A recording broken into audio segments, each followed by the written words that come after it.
ये रैंकिंग इतनी ज्यादा आई वुड से कि प्रोडक्टिव है, क्या ये कह सकते हैं कि हाँ भाई ये रैंकिंग सोचो और चले जाओ। यार सबसे इंपॉर्टेंट जो चीज होती है कॉलेज ज्वाइन करने की वो होती है प्लेसमेंट, लेकिन कहीं ना कहीं एनआईटी इस लिस्ट में नहीं है, कई ऐसे ट्रिपल आईटी इस लिस्ट में नहीं है जो होने चाहिए थे, जिनका प्लेसमेंट इतना अच्छा है, जहां से इतने अच्छे प्लेसमेंट निकल रहे हैं। समझो, कॉलेज जाने से पहले चीजों को समझो और अच्छे तरीके से चुंबक को चिपका कर कॉलेज के अंदर जाओ। So hello everyone, this is Ayush Gupta and you are watching Unacademy जीत।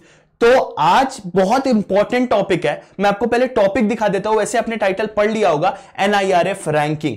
भाई जब हम कॉलेज डिसाइड करते हैं ना, तो हमारे दिमाग में कई सारी चीजें चलती है यार कि ये कॉलेज की रैंकिंग क्या होगी, क्या ये कॉलेज टॉप 5 में है, क्या ये NIT टॉप 5 का है, क्या ये IIT टॉप 5 का है। हम काफी सारी चीजें सोच कर चलते हैं, लेकिन कहीं ना कहीं ये रैंकिंग कितना मायने रखता है, ये रैंकिंग देता कौन है, क्या ये इतना ज्यादा आप समझो कि समझदार है, क्या ये रैंकिंग इतनी ज्यादा आई वुड से कि प्रोडक्टिव है, क्या ये कह सकते हैं कि हाँ भाई ये रैंकिंग सोचो और चले जाओ, कि ये रैंकिंग को फॉलो करो ब्लाइंडली और चले जाओ, क्या ये इतना है।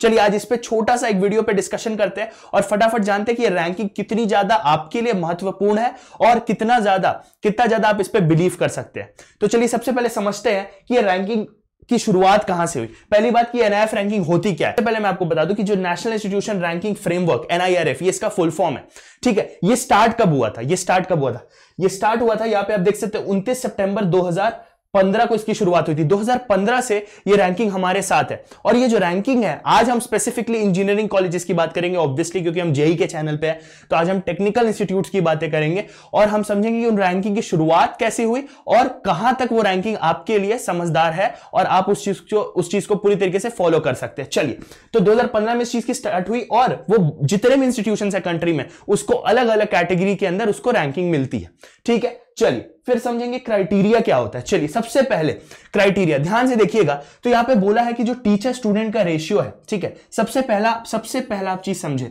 मैं यहां पे पेन चेंज करके आपको फटाफट समझाता हूं कि इसके अंदर क्राइटेरिया क्या है। क्राइटेरिया में बढ़ने से पहले एक सबसे इंपॉर्टेंट चीज मैं आपके साथ शेयर कर देता हूं। NIRF रैंकिंग एक ऐसी रैंकिंग है जिसके अंदर आपको इंजीनियरिंग कॉलेजेस को रैंक मिलती है, ठीक है। लेट्स से कोई कॉलेज, कोई IIT टॉप पर है, जनरली हर बार एक IIT ही टॉप पे रहता है और वो डिजर्व भी करता है। आप उस रैंकिंग को देखते हो, आपको लगता है यार मेरा कॉलेज तो टॉप 10 है इंडिया में, और आप उस कॉलेज में चले जाते हो, लेकिन कितने लिमिट तक आप उसको बिलीव कर सकते हो और कितने लिमिट तक आप उसको ब्लाइंडली फॉलो कर सकते हो, इस पे बहुत प्योर डिस्कशन होने वाला है। और क्या क्राइटेरिया होता है, देखो किसी भी रैंकिंग के लिए क्राइटेरिया होता है। अगर आपकी रैंक बनाती है तो मैम आपको बोलती है कि यार तूने अच्छी पढ़ाई करी, या तूने अच्छे आंसर्स लिखे, या तेरे अच्छे मार्क्स आए, कुछ ना कुछ तो होता है ना, क्राइटेरिया होता है ना भाई, आपके हार्डवर्क, आपकी हैंडराइटिंग, कुछ ना कुछ। वैसे ही ये रैंकिंग का भी एक क्राइटेरिया होता है। तो सबसे पहले समझते हैं क्राइटेरिया क्या है। देखिए नंबर 1 पे आता है टीचिंग, लर्निंग एंड रिसोर्सेज, जिसको हम लोग TLR भी बोलते हैं, ठीक है। ये TLR के अंदर क्या क्या चीज आती है, एक बार ध्यान से देखना। जो रैंकिंग वेटेज है वो 0.3 है, यानी कि अगर टोटल 1 रैंकिंग जा रही है, ध्यान से देखिएगा, अगर टोटल 1 रैंकिंग जा रही है, उसमें से 0.3 मार्क्स टीचिंग, लर्निंग और रिसोर्सेज को जाता है। तो टीचर स्टूडेंट रेशियो बहुत अच्छा पॉइंट है, एक एक पॉइंट को डिस्कस करेंगे फटाफट। टीचर स्टूडेंट रेशियो मैं कहता हूं बहुत अच्छा पॉइंट है, एकदम रहना चाहिए। Combined matric for faculty with PhD experience होना चाहिए। देखो फैकल्टी एक बहुत इंपॉर्टेंट टर्म है, फैकल्टी एक बहुत इंपॉर्टेंट चीज है जो आपको समझनी पड़ेगी, उसका इंपॉर्टेंस बहुत ज्यादा है। उसके बाद लाइब्रेरी एंड लैबोरेटरी बहुत सही, स्पोर्ट्स एंड एक्स्ट्रा करिकुलर, इसको भी वेटेज मिल रही है, ये बहुत अच्छी चीज है। तो पहले के साथ मैं सहमत हूं और कहीं ना कहीं ये वेटेज जो मिला है ना इसको, ये भी बहुत सही है, इसमें कोई बुराई नहीं। चलिए सेकंड नंबर पे research productivity, impact and IPR। ध्यान से देखिएगा, रिसर्च प्रोडक्टिविटी, यहां पे कंबाइंड मैट्रिक फॉर पब्लिकेशन, यानी कि कितने टीचर्स के पब्लिकेशंस निकले हैं, स्टूडेंट्स के पब्लिकेशंस निकले हैं। पब्लिकेशन मतलब जो पेपर्स बनते हैं, जो रिसर्च पेपर्स होते हैं, जो रिव्यू पेपर्स होते हैं, वो बहुत मैटर करते हैं। साइटेशंस हो गए और आपका इंटेलेक्चुअल प्रॉपर्टी राइट हो गया, ये भी बहुत इंपॉर्टेंट है और इसको भी 0.4 का वेटेज दिया गया, यानी कि कौन सा कॉलेज कितना ज्यादा पेपर्स छाप रहा है, पब्लिकेशंस कर रहा है, रिसर्च में है, ये एक बहुत इंपॉर्टेंट एस्पेक्ट है और ये होना भी चाहिए, ठीक है। समझ आ गया। उसके बाद ग्रेजुएशन आउटकम, यानी कि combined performance in university examination. लोग बेसिकली कर क्या रहे हैं कि जैसे जैसे एग्जाम्स होते हैं, कंडक्ट होते हैं, वहां के बच्चे कैसा परफॉर्म कर रहे हैं, ठीक है, वहां के बच्चे एग्जाम में कैसे नंबर ला रहे हैं, कैसा परफॉर्मेंस दे रहे हैं, वो सब भी बहुत अच्छा मैटर करता है, ठीक है। यहां तक तो कोई प्रॉब्लम नहीं है भाई, क्राइटेरिया एकदम सही रखा है। चलिए अब बात करते हैं चौथे की, आउटरीच एंड इंक्लूसिविटी, यानी कि आउटरीच कितना है, ठीक है, कितने बच्चे वहां तक पहुंच रहे हैं, कितने बच्चों तक ये कॉलेज पहुंच रहा है, वो हो गया आपका आउटरीच। यहां पे बोला है आउटरीच फुटप्रिंट, ठीक है, आउटरीच फुटप्रिंट, ठीक है, ये कहीं तक ठीक है। Percentage of student from other states and countries, कहीं ना कहीं ये बहुत अच्छा पॉइंट है, मैं इसको बुरा नहीं मानता, लेकिन क्या ये बहुत ज्यादा वैल्यूएबल है कि हम कहां तक पहुंच पा रहे हैं? अच्छी चीज है, अगर वो कॉलेज कहीं तक जा रही है, वो दूसरे स्टेट्स और दूसरे कंट्रीज तक पहुंच रही है, तो बहुत अच्छी बात है। क्योंकि अगर आपको पता होगा एनआईटीज में 50% स्टेट कोटा होता है, 50% आपका होम कोटा होता है, ठीक है। यानी कि अगर मान लो कोई कॉलेज, जैसे मैं अपने कॉलेज की बात करूं एनआईटी कैलिकट की, तो केरला के अंदर 50%, ठीक है, उस कॉलेज के अंदर 50% केरला के बच्चों को रिजर्वेशन है, और बाकी 50% जो जाता है वो अदर स्टेट्स को जाता है, ठीक है, अदर स्टेट्स को जाता है। आप कहीं भी किसी भी वेबसाइट पे देखोगे कि जो रैंकिंग्स गई हैं वो होम स्टेट की अलग होती है, अदर स्टेट की अलग होती है एनआईटीज के केस में, ठीक है। तो ये चीज भी अपनी जगह पर बुरी नहीं है, सही है। चलिए, तो ठीक है, performance of women student faculty, economically and socially disadvantage students, बहुत सही पॉइंट है। फैसिलिटीज फॉर पीडब्ल्यूडी स्टूडेंट्स, मतलब जो डिफरेंशियली एबल्ड होते हैं, ठीक है, स्पेशली एबल्ड होते हैं। और perception, peer rating in category, application to seat ratio. मैं कहता हूं पिछला पेज पे जितनी चीजें थी, पिछली पेज पे जितनी चीजें थी वो बहुत ज्यादा इफेक्टिव थी, बहुत ज्यादा इफेक्टिव थी। लेकिन कहीं ना कहीं इस पेज की जो चीजें हैं कि कितने बच्चे घुस रहे हैं, कितने एप्लीकेशंस आ रहे हैं पर सीट पर, मैं कहता हूं चलो ठीक है भाई, इसको भी ले लो, इसको भी ले लो, कोई दिक्कत नहीं है। तुमने इतनी कैटेगरीज बनाई, तुमने इसको 0.15 दिया, इसको 0.10 दिया, तुमने कहीं ना कहीं उसको कम वेटेज भी दिया है, उसमें कोई प्रॉब्लम नहीं है। देखिए 0.15 और 0.10, बट मैं आपसे एक सवाल करता हूं, ये सब तो अपनी जगह पर है, बट जो सबसे इंपॉर्टेंट पॉइंट है, वो क्या होता है कॉलेज ज्वाइन करने का कारण? देखो, कॉलेज ज्वाइन करने का अगर आपने गेस कर लिया तो बहुत सही बात है, अगर आपने गेस नहीं किया है तो कहीं ना कहीं आपका भी मोटिव गलत जा रहा है भाई, आपका भी मोटिव गलत जा रहा है। सबसे इंपॉर्टेंट जो चीज होती है कॉलेज ज्वाइन करने की, वो होती है प्लेसमेंट। बोलो, प्लेसमेंट होती है नहीं? यहां तक चुंबक चिपका कि नहीं चिपका भाई, प्लेसमेंट सबसे इंपॉर्टेंट चीज है। और दूसरी सबसे इंपॉर्टेंट चीज कि उसके बाद कॉलेज से निकलने के बाद आपको प्लेसमेंट नहीं मिली तो क्या आप हायर स्टडीज के लिए जा पा रहे हो इजीली? क्या आप हायर स्टडीज, क्या आपके कॉलेज को इतना नाम है कि कॉलेज की मदद से आपको एक अच्छा कॉलेज, इंडिया के बाहर ही नहीं, इंडिया के अंदर ही सही, आपको मिल रहा है? चाहे आप मास्टर्स करना चाहते हो, चाहे पीएचडी करना चाहते हो, चाहे आप एमबीए, कुछ भी करो, क्या उस चीज में आपको आपका कॉलेज हेल्प कर रहा है? इसका तो कहीं डिस्कशन नहीं है। मैं कहता हूं इंजीनियरिंग कॉलेज के अंदर बच्चा क्यों जा रहा है? ताकि वो एक अच्छे कॉलेज से पढ़े, भले वो एनआरएफ 10 में हो, एनआरएफ 50 में हो, लेकिन वो बच्चा वहां से निकले तो उसके हाथ में प्लेसमेंट हो, उसका घर बस जाए। अब आते हैं, समझते एनआईआरएफ रैंकिंग दी कैसे गई है।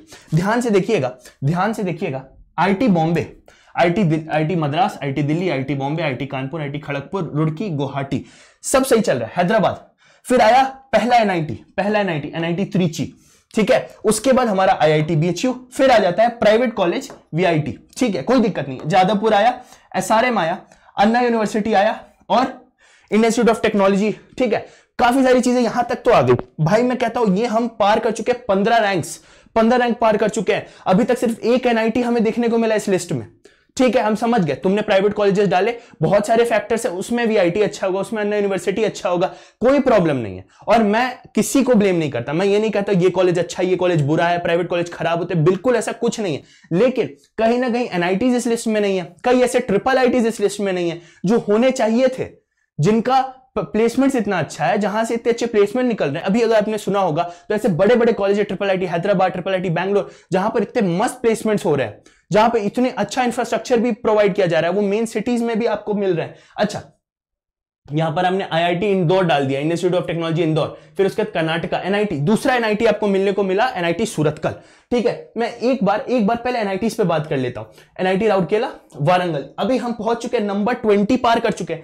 20 के बाद अगर आप देखोगे तो वारंगल हमें पहला मिला, और इस लिस्ट में मेरा कॉलेज एनआईटी कैलिकट आपको यहां पर मिल जाता है 25 नंबर पे, ठीक है। तो यानी कि अब उसके नीचे अगर आप चेक करोगे तो कहीं भी कोई कॉलेज नहीं है, ना एनआईटी, ना इसके बाद कोई आईआईटी।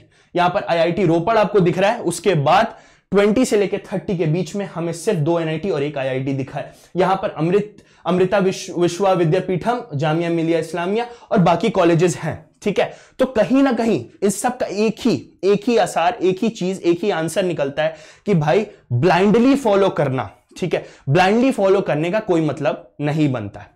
मैंने आपके साथ डिस्कस किया कि जो चीज सबसे इंपॉर्टेंट है, देखिए मैंने यहां पे लिखा भी है, प्लेसमेंट और कॉलेज के बाद जो आपको हायर स्टडीज की अपॉर्चुनिटीज मिलती है वो कितनी है, ठीक है, वो सबसे इंपॉर्टेंट है। वो कहीं भी इस क्राइटेरिया में नहीं है। इतने बड़े बड़े मार्क्स दे रखे हैं, वेटेज दे रखा है, ठीक है, लेकिन वो डिस्कशन हुआ ही नहीं है। और यहां पर कई ऐसे कॉलेज हैं जो बाकी कॉलेजेस से पहले आ गए, जिन कॉलेजेस को यहां होना चाहिए था। मैं किसी भी कॉलेज के वहां पर होने को जिम्मेदार नहीं ठहराता, बट जो कॉलेजेस वहां नहीं है मैं उस पर सवाल उठाता हूं। मैं चाहता हूं गवर्नमेंट भी इस चीज को देखे, किस तरीके से ये रैंकिंग दी जा रही है, कितना ज्यादा भरोसेमंद ये रैंकिंग है। क्योंकि एक बच्चा वो हमेशा ये देखेगा कि भाई मेरे को तो ये कॉलेज मिल रहा है, मैं चला जाता हूं ये टॉप 10 में या टॉप 15 में। वो ये नहीं देखेगा कि भाई यहां के बाद अपॉर्चुनिटीज क्या है, प्लेसमेंट्स क्या है। ठीक है, कोई इतना सोचता ही नहीं है। एवरेज पैकेज जो साइट पे लिखिए देख के बच्चा चला जाता है। ठीक है, आई होप आपको ये चीज समझ में आ रही होगी।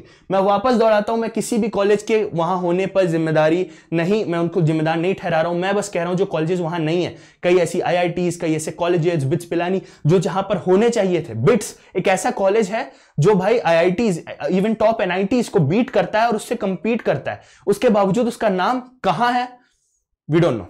ठीक है, यहां आप देख लो, वीआईटी है, यहां पे पिलानी है, बट कहां है, 20वें नंबर पर। वो कॉलेज की प्लेसमेंट देखो, इंफ्रास्ट्रक्चर देखो, एक बार जाकर अब उस कॉलेज को देखो। ठीक है, मैं मानता हूं एनआईटीज में वो लेवल का इंफ्रास्ट्रक्चर अभी नहीं है, उस लेवल का चीजें नहीं है, उस लेवल का स्पोर्ट्स फैसिलिटीज नहीं है, बट बिट्स पिलानी वो भी तो डिजर्व करता है। बहुत ऐसे कॉलेजेस हैं। मैं यहां पे किसी कॉलेज के लिए लड़ने या खड़ा होने नहीं आया। मैं बस एक चीज कहता हूं कि ये चीज हर इंसान को समझनी चाहिए कि ब्लाइंडली आप एनआईएफ रैंकिंग को फॉलो नहीं कर सकते हो। तो यही था आज का पूरा मुद्दा। Thank you so much everyone. एक छोटे से वीडियो में चाह रहा था कि हर चीज कवर कर दूं, ताकि आपके दिमाग से वो चीज निकल जाए कि यार मैं ब्लाइंडली फॉलो करके नहीं घुसूं किसी कॉलेज में, मैं अपना दिमाग लगाऊं। ये प्लेसमेंट्स हैं, बच्चे आगे कैसा कर रहे हैं, कितना % बच्चे प्लेस हो रहे हैं। ठीक है, हमने 7.8 लाख देखा प्लेसमेंट है, आपने देखा सिविल में 7.8 लाख प्लेसमेंट लग रही है। आप कह रहे हो ठीक है, एवरेज 7.8 है, मेरी तो 10-12 लग जाएगी। बट कितने बच्चों की लगी है प्लेसमेंट? 100 थे, 70 को बैठने दिया, 50 की प्लेसमेंट हुई, 7.8 लाख दिखा दिया।